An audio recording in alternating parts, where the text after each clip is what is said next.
ট্রেনের যে লাইন সেখানে ফেলে দিয়েছিল। ভারতীয় জনতা পার্টির এক একজন যারা যারা আজকে যোগদান করবেন আপনারা বুঝতে পারবেন যে ভারতীয় জনতা পার্টির এটা কি পার্টি।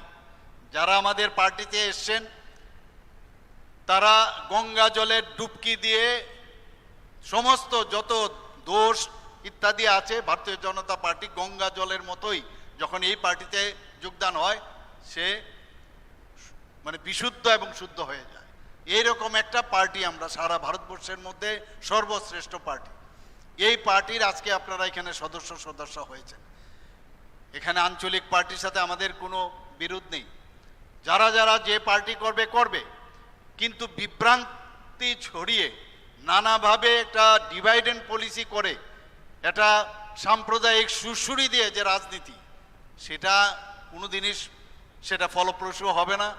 এবং আমরা যদি বিগত যে দিনগুলো আমরা দেখি এইভাবেই কিন্তু চলে এসছে। এতে করে উন্নয়নের কোনো দিন যে উন্নয়ন সেটা সম্ভব হবে না।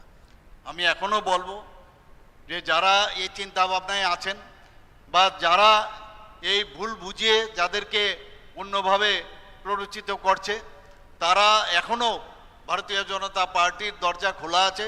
সবাই ভারতীয় জনতা পার্টির মধ্যে যে পার্টি আমাদের যে ফ্ল্যাগ সেই ফ্ল্যাগের নিচে এসে আপনারা যোগদান করুন।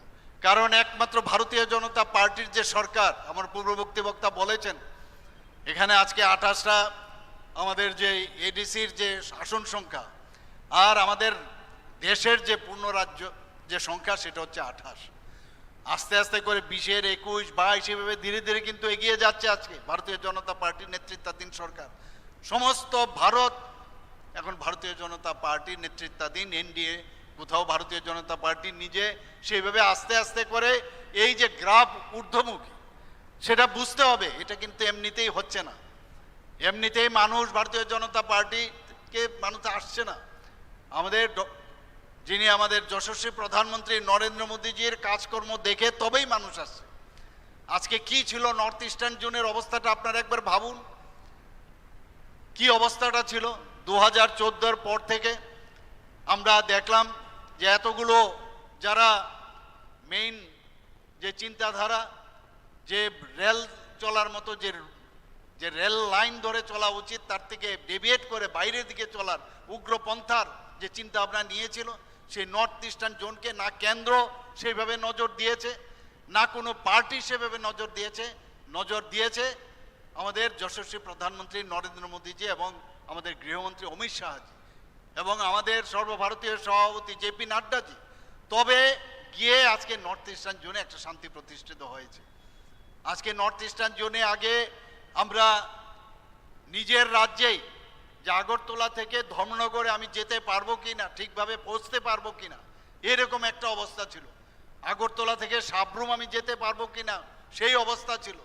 উগ্রপন্থার দিকে মানুষ অনেক, বিশেষ করে জনজাতি যারা অনেকে এর মধ্যে ঢুকে গিয়েছিল, কারণ বুঝতে পারছিল না গার্জিয়ানকে ভুল পথে চলানোর জন্য বহু লোক এখানে আছে, তাদেরকে নিজেদের যে ব্যক্তিগত স্বার্থে তাদেরকে ভুল পথে পরিচালিত করেছে। মাননীয় প্রধানমন্ত্রী যে এসে বলছেন এইভাবে দেশ চলতে পারে না।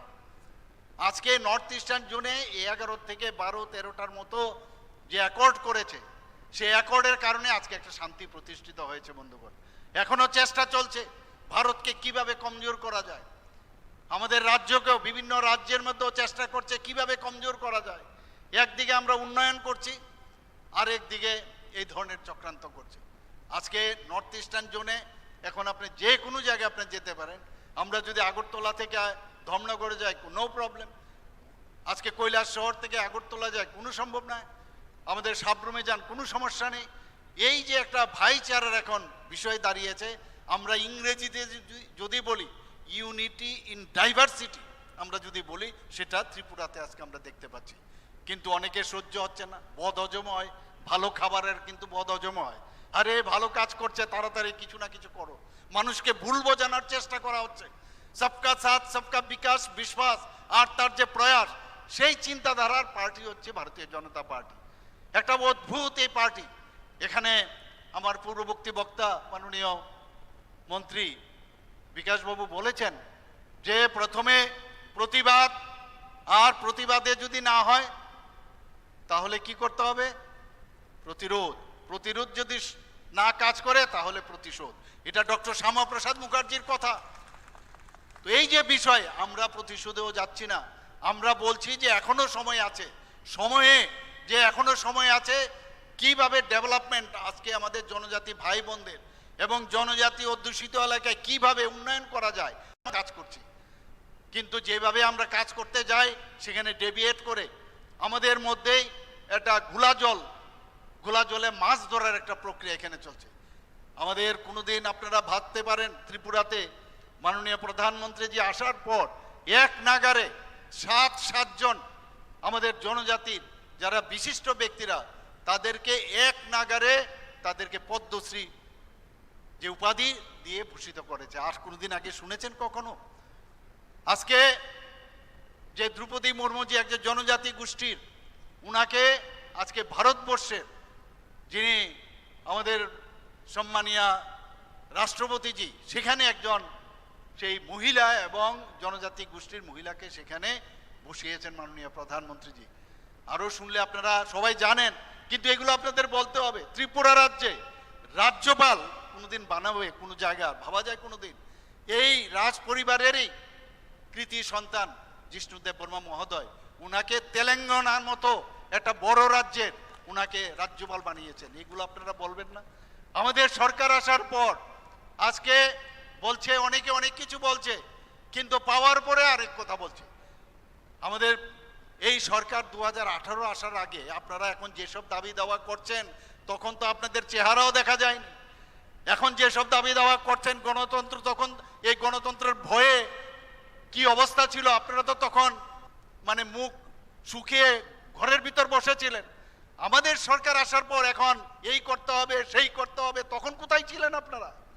আমাদের সরকার আসার পর আজকে এই রাজ পরিবারের আজকে আমাদের যিনি ত্রিপুরা রাজ্যের যে আধুনিক ত্রিপুরার রূপকার বলা হয় মহারাজা বীর বিক্রম কিশোর মাণিক্য বাহাদুর, উনার নামে আজকে আমরা এয়ারপোর্ট মাননীয় প্রধানমন্ত্রীজি এসে উৎসর্গ করে যায়। আমি ত্রিপুরাতে আমি যখন প্রথম মুখ্যমন্ত্রী হই, এই রাজ পরিবারের আরেকজন ব্যক্তিত্ব সারা পৃথিবীর মধ্যে খ্যাত আমাদের বিশিষ্ট সুরকার এবং গায়ক এস.ডি. বর্মন, উনাকে আমরা এসে আমি নিজে সেটাকে উনার মূর্তি আমরা প্রতিষ্ঠিত করেছি। যদি আপনারা এয়ারপোর্ট থেকে আসেন সেখানে উনার মূর্তি আমি প্রতিষ্ঠিত করেছি। আমরা সম্মান দিতে জানি।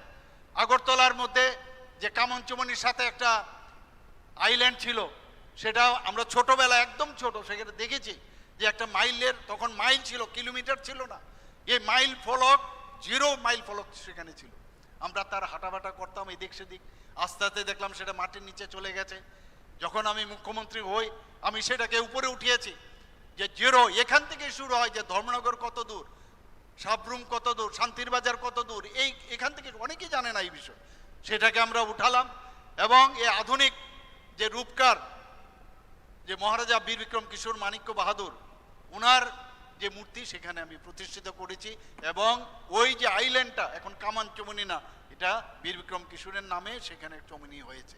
আমরা সম্মান দিতে জানি একের পরে।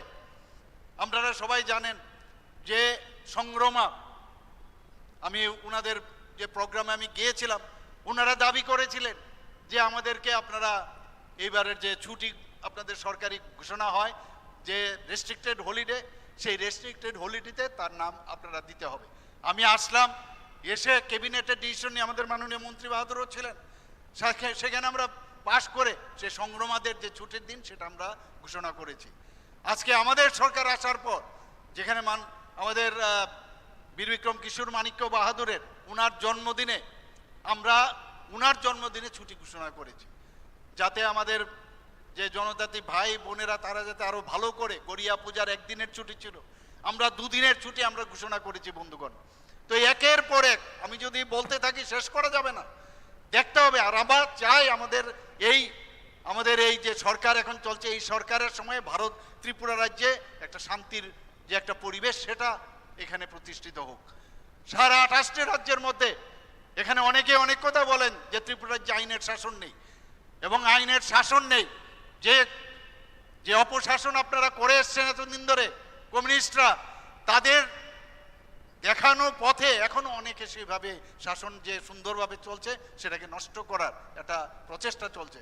কিন্তু এই 28টি রাজ্যের মধ্যে এখনো ত্রিপুরা রাজ্যে নিচের দিক থেকে আজকে থার্ড পজিশনে ল অ্যান্ড অর্ডার সিচুয়েশনে। মানুষ এখন বাইরের থেকে আসছে ত্রিপুরাতে, মানুষ পয়সা এখন খরচ করতে চাইছে, নিবেশ করতে চাইছে। আমি প্রতিদিন বিভিন্ন যেসব ডিপার্টমেন্ট আছে তাদেরকে নিয়ে আমি নিয়মিত রিভিউ মিটিং করছি, বিভিন্ন জায়গায় হয়ে যায়, সারা ত্রিপুরাতে আমি ঘুরছি। মানুষ এখন শান্তিতে আছে। যেখানে কোনো সমস্যা হচ্ছে ইমিডিয়েটলি পুলিশ সেখানে যাচ্ছে, আইনের শাসন প্রতিষ্ঠিত হচ্ছে। এখানে যারা আছেন আপনারাই বলুন, আপনারা কখনো চান যে এখানে নিরানন্দর একটা অবস্থা হোক? আপনারা সবাই চাই, আমরা এটা আমাদের ভিতর থেকে আসে যে আমরা যেন শান্তিতে থাকতে পারি। আমাদের ছেলে মেয়েরা যখন রাত্রি 12টার সময় এক জায়গার থেকে আরেক জায়গায় যাবে নিরাপদে থাকবে, আইনের শাসন যেন হয়। আমি প্রতিনিয়ত, আমি বলছি না যে 100% আজকে আমরা এখানে সব কিছু ঠিকঠাক করছি, তারপরেও চেষ্টা করছি। আজকে বিশ্ববিদ্যালয় এতগুলো এখানে ত্রিপুরাতে হয়েছে, আপনারা সবাই জানেন। প্রচুর বিশ্ববিদ্যালয় এখানে আসছে, আরও অত অলরেডি পাইপলাইনে আছে। আপনার এখানে প্রায় জনজাতি এলাকায় আমরা তিনটা যে ফুটবল যে ground, synthetic turf football ground আমরা করেছি। আমরা জানি জনজাতি যারা ছেলে মেয়েরা আছেন এরা খেলাধুলার মধ্যে এখন খুবই ভালো, তাদের জন্য যাতে ভালো করে তাদেরকে আমরা সেই ইনফ্রাস্ট্রাকচার দিতে পারি সেই ব্যবস্থা আমরা করছি। আমরা দেখেছি অনেক জায়গার মধ্যে, বিশেষ করে জনজাতি এলাকার মধ্যে যারা ছেলে মেয়েরা আছেন অনেকে আজকাল ড্রাগসের মধ্যে আসক্ত হয়ে পড়েছেন। তার জন্য আমরা নানা রকম স্লোগান দিয়ে আমরা ফুটবল খেলাকে সামনে রেখে তারা যেন এর থেকে বেরিয়ে আসতে পারে। কারণ এটাও কিন্তু একটা চক্রান্ত। যদি তারা এই ধরনের যে ড্রাগ অ্যাডিকশনে যদি বুঁদ হয়ে থাকে তাহলে আগামী দিন তারা ভালো কাজে তারা যুক্ত হতে পারবেন না। আমরা প্রচুর কাজ করছি বন্ধুগণ। এখানে আপনারা অলরেডি আমি বিভিন্ন জায়গায় বিষয়গুলো আমি বলছি যে আমাদের সরকার আসার পর আপনারা দেখেছেন যে আজ যে ট্রাইবেল ডিভিশন, আগে যে ইউনিয়ন মিনিস্ট্রিতে আগে কি ছিল 1985 পর্যন্ত এটা ট্রাইবেল ডিভিশন করে একটা মন্ত্রিত্ব ছিল সেখানে। এবং দেখা গেছে দ্য মিনিস্ট্রি অফ ওয়েলফেয়ার সেটাও 1985 এবং 85 থেকে 98 পর্যন্ত যে এই ট্রাইবেল মিনিস্ট্রি অফ ওয়েলফেয়ার করেছিল। এবং মে 1998 থেকে সেপ্টেম্বর 1999 পর্যন্ত ministry of social justice empowerment সেটা ছিল খালি আমাদের জনজাতিদের জন্য। আমরা অটল বিহারী বাজপেয়ীজি যখন আসলেন ভারতীয় জনতা পার্টির এনডিএ সরকারের প্রধানমন্ত্রী, উনি এসে 1990 এসে প্রথম উনি আলাদা করে আমাদের জনজাতিদের জন্য সেখানে মিনিস্ট্রি আলাদা করেছেন। আজকে মাননীয় প্রধানমন্ত্রীজি আসার পর আপনারা দেখেছেন ডোনার মিনিস্ট্রি পুরো নর্থ ইস্টার্ন জোনের মধ্যে আলাদা করে একটা ডোনার মিনিস্ট্রি করেছে। প্রচুর ফান্ড আমাদের এখানে আসছে। আজকে মেডিকেল কলেজ বলুন, বিভিন্ন ইনফ্রাস্ট্রাকচার বলুন, সমস্ত জায়গার মধ্যে আমাদেরকে ফান্ড দিচ্ছেন। রাস্তাঘাট আমাদের 6টা ন্যাশনাল হাইওয়ে হয়েছে এখানে ত্রিপুরাতে। বেশিরভাগ ন্যাশনাল হাইওয়ে জনজাতি অধ্যুষিত এলাকা দিয়ে যাচ্ছে। তো সেখানে যে যখনই জায়গা নিতে হয় আপনারা সবাই যাচ্ছেন, একুজিশনের পয়সা জনজাতিদের মধ্যেই যাচ্ছে, সেখানে ডেভেলপমেন্ট হচ্ছে এক জায়গার থেকে আরেক জায়গায়। আগে কি অবস্থাটা ছিল এখানে, আজকে ইন্টারনেট মাননীয় প্রধানমন্ত্রী যে আমাদের দিয়েছেন। এবং আমরা রেলওয়ে, ভাবা যায় না কোনো যে রেলওয়ে আমাদের এখানে ত্রিপুরাতে আসবেন। হীরা মডেল যাকে বলে মাননীয় প্রধানমন্ত্রী যে আমাদের দিয়েছেন, একের পর এক ডেভেলপমেন্ট আমাদের এখানে হয়েছে। বন্ধুগণ, প্রধানমন্ত্রী জনজাতি আদিবাসী নয়া মহা অভিযান পিএম জনমন, সেখানে কি যে যারা ভালনারেবল গ্রুপ, যারা পিভিটিজিএস, তাদের জন্য যাদের সম্পর্কে এতদিন ধরে কেউ ভাবেনি, কেন্দ্রীয় সরকারের আগেও আমরা দেখেছি কেউ যারা ভাবেনি, এ পিএম জনমনে প্রচুর ফান্ড আমাদের দিয়েছেন। সেই ফান্ড অনুযায়ী আমাদের জনজাতি অধ্যুষিত এলাকায় যাতে ওনাদের বিভিন্ন সেখানে রাস্তাঘাট থেকে আরম্ভ করে সেখানে ঘর বাড়ি ইলেকট্রিসিটি সব ব্যবস্থা যেন হয়, সেই সব শুধু সমস্ত জনজাতিদের তো করছেনই, এই যে গ্রুপ যাদের সম্পর্কে কেউ চিন্তা করেনি সেটাও ওনাদের করেছেন। বনধন বিকাশ কেন্দ্র এটার মধ্যেও এপিএম জনমনের মধ্যে আছে, যাতে নিজেদের যে প্রোডাক্ট, যে পাহাড় এবং যেখানে আমাদের বিভিন্ন যেসব জনজাতিদের যে প্রোডাক্টগুলো আছে প্রপার ওয়েতে সেটাকে ভ্যালু এড করে যেন বিক্রি করা যায় তার ব্যবস্থা করা হয়েছে। ধরতে ধরতি আভা জনজাতি গ্রাম উৎকর্ষ অভিযান 2024-এ শুরু হয়েছে। 2 অক্টোবর 2024-এ মাননীয় প্রধানমন্ত্রীজি তার ঘোষণা দেন। 2 অক্টোবর আমাদের জাতির পিতা মহাত্মা গান্ধীজির জন্মদিনে উনি সেটা ঘোষণা দেন। এবং এতে করে আমরা দেখেছি যে সমস্ত জায়গার মধ্যে যে আমাদের যে 17টা ডিপার্টমেন্ট আছে, ইউনিয়ন গভর্নমেন্টের সমস্ত ডিপার্টমেন্টকে তার সাথে যুক্ত করেছে বন্ধুগণ। এবং যাতে করে এই ইনফ্রাস্ট্রাকচারগুলো এবং জনজাতিদের যে মৌলিক যে সমস্যাগুলো আছে সেগুলো যাতে হেলথই হোক, আপনার এডুকেশনই হোক, সব বিষয়ে যেন কাজ করতে পারে, সেই ধরতি আভা জনজাতি গ্রাম উৎকর্ষ অভিযানে সেটা কাজ করেছে। প্রধানমন্ত্রী আদর্শ গ্রাম যোজনা, সেটাও মাননীয় প্রধানমন্ত্রীজি সেটা ঘোষণা করেছেন। এবং সব জায়গার মধ্যেই এই যে ঘোষণা শুধু না, সেইগুলো যাতে প্রপারলি কাজ হয়েছে কিনা তারও কিন্তু উনি তদারকি প্রায়ই করেন। প্রধানমন্ত্রী বনধন কল্যাণ যোজনা অক্টোবরের 28-এ 2014-তে সেটা ঘোষণা করা হয়েছিল। ট্রাইবাল যারা আছেন তাদের যে কালচার সেগুলো যাতে এবং তার যে হেরিটেজ এবং সেগুলো যাতে সংরক্ষণ করা যায়, pre matric scholarship, post matric scholarship সেগুলো যাতে সংরক্ষণ করা যায় এবং সেগুলো যাতে বাড়ানো যায়, তার জন্য এই প্রকল্পগুলো করেছে। বন্ধুগণ, আমি আপনাদের অবগতির জন্য জানাচ্ছি, কিছুদিন আগে আমরা যখন কুমলুঙে এবার জনজাতীয় গৌরব দিবসে আমরা যখন সেখানে প্রোগ্রাম করি এবং সেই প্রোগ্রামে এত লোক হয়েছে, সারা বিশ্বে, শুধু পৃথিবীর ভারতবর্ষে না, সারা পৃথিবীর মধ্যে এত বড় প্রোগ্রাম, আমাদের যারা ছেলে মেয়েরা আছেন এত সুন্দরভাবে প্রায় 1000 ছেলে মেয়েরা সেখানে নৃত্য পরিবেশন করেছেন, গান বাজনা পরিবেশন করেছেন। আমি যখন দিল্লিতে এবার যাই, সবাই এসে আমাকে হাত মিলিয়েছেন, কি করে সেটা সম্ভব। এই যে এত বড় একটা প্রোগ্রাম আমরা করলাম আপনাদের সাহায্যে, তার জন্য আজকে কিন্তু ত্রিপুরা একটা বিশেষ একটা স্থানে আজকে সারা ভারতবর্ষের মধ্যে সেই স্থানটা পেয়েছে। কিন্তু আমরা সেই স্থানটা পেলে কি হবে, অনেকের সেটা হজম হচ্ছে না।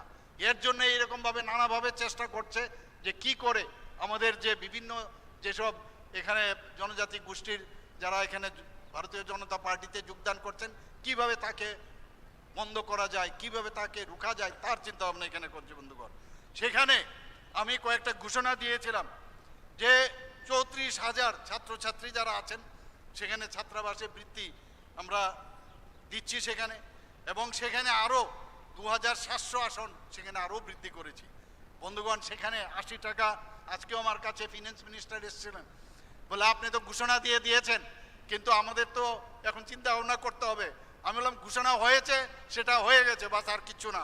তো সেটা 80 টাকার থেকে বৃদ্ধি করে আমরা সেটা 100 টাকা করেছি, এবং তার যে এফেক্ট আমাদের 1 ডিসেম্বর 2025 থেকে সেটা হবে বন্ধুগণ। শুধু তাই নয়, যে এই যে চলতি আর্থিক বছর তাতে করে 8 কোটি 11 লক্ষ টাকা সেখানে দিতে হবে, এবং পরবর্তী যে আর্থিক বছর সেখানে 23 কোটি 65 লক্ষ টাকা ব্যয় হবে। এই যে 20 টাকা করে আমরা বাড়ালাম সেটা বন্ধুগণ।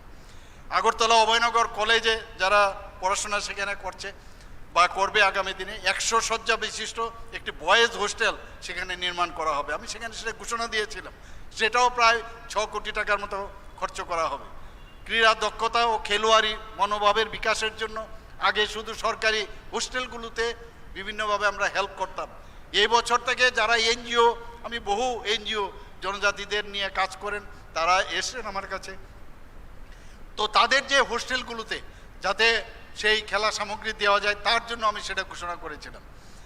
আমরা 100টি সরকারি এসটি হোস্টেলে স্মার্ট ক্লাস অলরেডি স্থাপন করা হয়েছে। আরও 70টি সরকারি এসটি হোস্টেলে স্মার্ট ক্লাস যাতে করা যায় তার জন্য যে খরচ হবে সেটাও আমি ঘোষণা সেখানে দিয়েছি। মুখ্যমন্ত্রী ট্রাইবাল ডেভেলপমেন্ট মিশনের অধীনে 19 কোটি টাকার আর্থিক সহায়তায় 50টি জনজাতি সরকারি হোস্টেলে সেখানে সৌরশক্তি ভিত্তিক যে জল পরিশোধক সহ কম্পোজিট সৌর ইউনিট স্থাপন করা হবে। চিফ মিনিস্টার ট্রাইবাল যে ডেভেলপমেন্ট মিশন, সেই যে মিশন 500টি আমরা ইলেকট্রিককে যে অটো যে আমাদের অটো আছে সেগুলো আমরা বিতরণ করব। এর জন্য 20 কোটি টাকা সেখানে রাখা হয়েছে বন্ধুগণ। তাছাড়া রেজিস্ট্রেশন, ইন্স্যুরেন্স ইত্যাদির জন্য আমাদের সরকারই সেটা দেবে, এবং তাদেরকে প্রপারলি যাতে ড্রাইভিং করতে পারে সেই ব্যবস্থা আমরা করব, সেই ঘোষণাটা আমি দিয়েছি।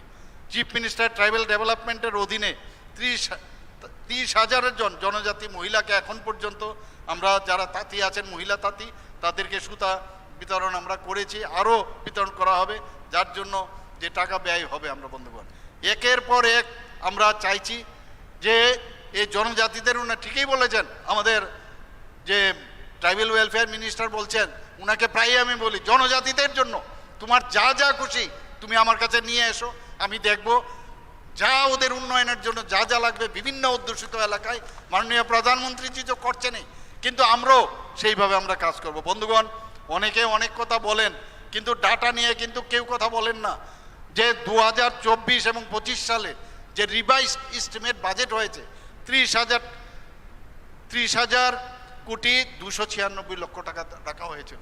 সেখানে আমরা যদি বেতন ভাতা এবং পেনশন এবং লোন সেগুলো যদি বাদ দেই তাহলে 17,014 কোটি টাকা থাকে।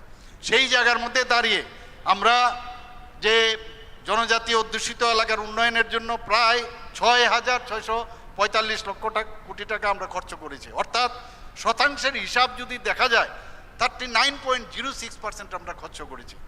এবার সেটা কিন্তু আরও বাড়বে, প্রায় 40% বাড়বে 2025-26-এ। তো বাজেটের হিসাব ছাড়াও আমরা বিভিন্নভাবে RIDF-ই হোক, আমরা সেখানে ইন্দো জার্মান যে ইনফ্রাস্ট্রাকচার ডেভেলপমেন্টের সেখান থেকেও আমরা জনজাতিদের জন্যই খালি আমরা সেই টাকা আমরা নিচ্ছি। শুধু তাই নয়, আমরা ওয়ার্ল্ড ব্যাংক থেকে 1400 প্রায় 1,400 কোটি টাকা আমরা নিয়েছি ট্রেসপের মাধ্যমে। বিভিন্ন জায়গায় জনজাতি অধ্যুষিত এলাকায় আমরা বিভিন্নভাবে আমরা কাজ করছি। আমরা যে টেলিম্যান প্রজেক্টে প্রায় 1700 কোটি থেকে 1800 কোটি টাকা আমরা সেটা নিয়েছি। সেখানেও বিভিন্ন যে আমাদের ফরেস্ট যে এলাকা আছে সেখানে আমরা সেই কাজগুলো আমরা করি। আপনারা সবাই জানেন যে আমাদের গভর্নমেন্ট আসার আগে কী অবস্থাটা ছিল, এই যে রিয়াং যারা শরণার্থীরা এখানে এসেছেন, আমাদের সরকার আসার পর এই রিয়াং জনজাতিদের তাদেরকে পুনর্বাসনের ব্যবস্থা করে। এগুলো তো আপনাদের বুঝতে হবে, খালি মুখে বললে হবে না, আমরা কাজ করে দেখাচ্ছি। সেইগুলো নিয়ে সবসময় আপনারা কথা বলুন কি না করছে। 12টা জায়গার মধ্যে আমরা এখন তাদেরকে সেখানে ওদের সেটেলমেন্টের ব্যবস্থা করেছি। প্রায় সেখানে 800 কোটি টাকা সেন্ট্রাল গভর্নমেন্ট থেকে আমরা পেয়েছি, প্লাস আমাদের সরকার রাস্তাঘাট সেখানে পড়াশোনার সুবিধার থেকে আরম্ভ করে ইলেকট্রিসিটি সব আমরা সেখানে ভেবে দিচ্ছি। এগুলো তো আগে কেউ কোনো দিন করেনি। আমাদের ত্রিপুরা সরকার আসার পর আপনারা দেখেছেন মাননীয় প্রধানমন্ত্রীজির যে আমাদের উপর যে আশীর্বাদ উনি আমাদের রেখেছেন, তার উপর ভিত্তি করে আমাদের হোম মিনিস্টার সাহেব এবং আমি নিজেও সেখানে গিয়েছিলাম। আমাদের এখানে যে ATTF এবং NLFT এদেরকে সাথে আমাদের সমঝোতা হয়, সেই সমঝোতার তারাও কিন্তু অস্ত্র সমর্পণ করেছেন। একের পর এক শান্তির জন্য আমরা তৈরি করি না, CPM-এর সময় উগ্রপন্থী তৈরি করেছিল, আর আমাদের সময় সেই উগ্রপন্থীদের মেইন লাইনে আমরা নিয়ে এসেছি। সেটাই হচ্ছে ব্যতিক্রম অন্যান্য পার্টির তুলনায়। বন্ধুগণ আমরা উচ্ছৃঙ্খলতা চাই না, কিন্তু যারা উচ্ছৃঙ্খলতার মাধ্যমে গায়ের জুড়ে কোনো কাজ করবে, আমাদের কণ্ঠরোধ করার চেষ্টা করবে, আমাদের মানে সাধারণ মানুষের কণ্ঠরোধ করবে, তাদেরকে কোনো অবস্থায় ছেড়ে আমরা কথা বলবো না। বন্ধুগণ আমি আর বিশেষ কিছু বলছি না।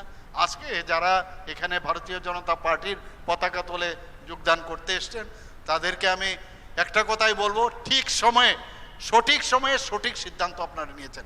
আপনারা আসার পরে ভারতীয় জনতা পার্টির শক্তি আরও বেশি বৃদ্ধি পাবে, এবং আপনারা শুধু শক্তি বৃদ্ধি হবে না, আপনাদের দেখে আমি সমস্ত জনজাতি ভাই বোনদের উদ্দেশ্যে আমি একটা কথাই বলবো, এখনও সময় আছে। আমাদের রাজ্যকে আমাদের যিনি জেনারেল সেক্রেটারি আমাদের বিপিনবাবু অলরেডি বলেছেন যে এ নিউ ইন্ডিয়া হ্যায়, ये न्यू त्रिपुरा है। तो এর জন্য নিউ ত্রিপুরা, নিউ ইন্ডিয়া, এক ভারত শ্রেষ্ঠ ভারত, এক ত্রিপুরা শ্রেষ্ঠ ত্রিপুরা যদি তৈরি করতে হয় আপনারা তাড়াতাড়ি আসুন, এসে ভারতীয় জনতা পার্টিতে যোগদান করুন। তবেই আমরা এই যে আমাদের ইচ্ছা, মাননীয় প্রধানমন্ত্রীর যে ইচ্ছা সেটা সম্ভব হবে। সবাইকে আমি আবার অসম্ভব ধন্যবাদ দিয়ে আমি আমার বক্তব্য শেষ করছি। আম্বাই বেলে বেলেকে হামবাই চিনি সারনো হাসতে নি বরং গুনাং চিনি মন্ত্রী অকরা সারনো বেলে বেলেকে হামবাই